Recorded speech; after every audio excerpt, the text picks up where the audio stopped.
Alors maintenant, je vais passer la parole à un autre camarade européen, lui, qui ne vient pas d'Outre-Quévérin, mais qui arrive de Rome.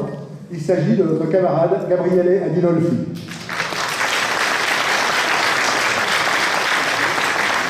Mesdames, Gabriel,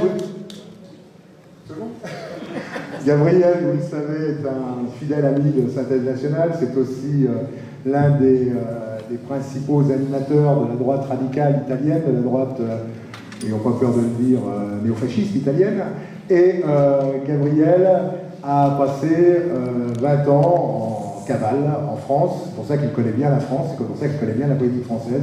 Car à un moment donné, l'État mafieux démocrate-chrétien italien s'était fixé comme objectif de museler les mouvements ultranationalistes italiens en essayant de les impliquer dans des attentats et des choses dans lesquelles ils n'étaient pour rien, mais enfin qui a bien servi, tout cela a bien servi pendant un certain temps, les intérêts de l'État démocrate-chrétien italien et de la mafia.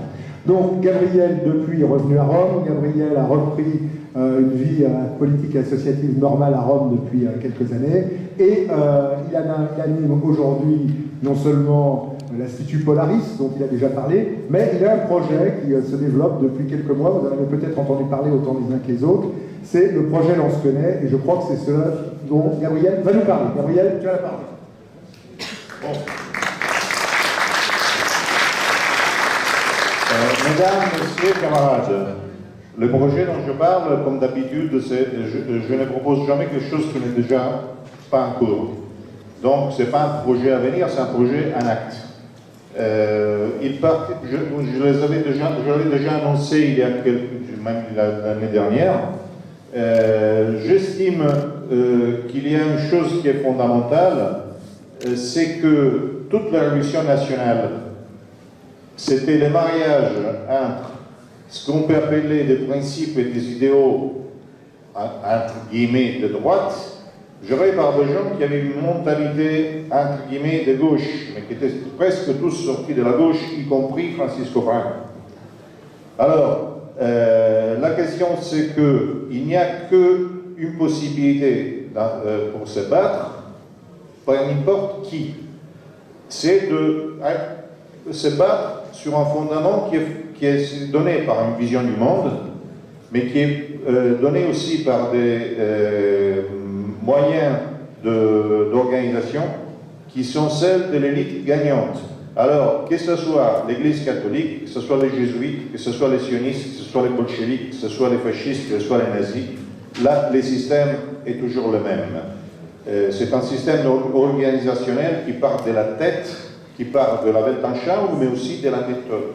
Et c'est ce que nous devons aller essayer de faire. Parce qu'aujourd'hui, en Europe, sans parler maintenant de ce que c'est l'Union européenne, que c'est l'euro, parce que je ne suis pas d'accord, grosso modo, avec la vision brutale d'ensemble qui existe à l'extrême droite. Bon, quoi qu'il en soit, aujourd'hui, il y a une très forte réaction populaire qui n'aboutira nulle part si cela sera géré par des réactionnaires ou par des gens qui subissent la réaction populaire et qui ne la réalisent pas. Donc nous avons besoin de quoi? Nous avons besoin de revenir aux sources d'un point de vue de la Weltanschauung, parce que très souvent les discours que j'entends sont des discours d'un quelconquisme réactionnaire brutal et stupide et stérile, mais nous devons aussi créer une classe dirigeante européenne dans les différents pays d'Europe, tout en gardant bien entendu les différences, et nous donner la possibilité aussi d'être influents d'un point de vue politique et d'un point de vue économique. Donc le projet, celui-là, ce qu'on appelle Lansquenet, se base sur trois secteurs. Se base sur un secteur de formation globale qui s'appelle le Lansquenet, sur un phénomène d'organisation des think tanks pour préparer les cadres et qui traverse la plupart des partis et des mouvements européens dans différents pays, qui s'appelle Europe, et sur une structure que nous avons appelée Lambda, une espèce de chambre de commerce privée déjà active en Italie, pour représenter les entreprises italiennes, pourquoi pas étrangères, surtout dans des marchés où nous avons la possibilité d'y aller. Je parle des marchés africains pour une question de géopolitique. par une question aussi qu'aujourd'hui on vit l'Afrique-Europe, il faut renverser la donne, il faut créer l'Europe-Afrique, donc changeant complètement l'axe avec une logique des néocolonialismes, entre guillemets, adaptés à la situation. Alors, nous avons déjà fait énormément de choses, c'est-à-dire dans la première année, nous avons déjà formé des cadres, nous tenons des cours cadres, des cadres qui ne sont pas des cours idéologiques, pas qu'idéologiques, mais qui sont à la fois fondés sur une Weltanschauung, mais très techniques, donc sur le pouvoir, sur la communication, qui ont été donnés en italien, qui sont donnés en français, qui sont donnés non seulement physiquement, mais aussi en simultané et mis sur YouTube. On va le faire aussi en espagnol. On est en train de créer, enfin, on a créé ce think tank à niveau européen, on va créer les classes dirigeantes. Nous avons fait le mois de juillet une première camp européenne avec des gens qui sont venus de 5 pays. On va au mois de novembre, 1er novembre, en délégation de différents pays européens à Athènes pour la commémoration de camarades tombés il y a 3 ans. Au mois de novembre, 9 novembre, on tiendra une conférence sur le rapport entre l'Europe et l'Amérique latine, tenue par des camarades qui sont très proches de nous, qui tiennent le même discours à l'Amérique latine. À la fin de novembre, on ouvrira la même chose en Espagne. Et c'est un parcours qui est en train de...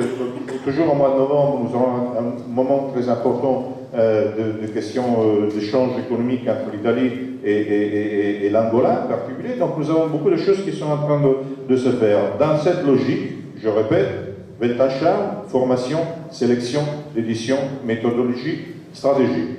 Là, vous avez cette petite brochure qui est au stand de synthèse nationale pour ceux qui veulent s'intéresser. Et si jamais la brochure se termine, je vous donne aussi l'adresse où le projet est en ligne. C'est fr.gabrielearinolfi.eu. Gabriele Arinolfi s'écrit avec un seul L et avec un E, qui en italien n'est pas du tout homosexuel.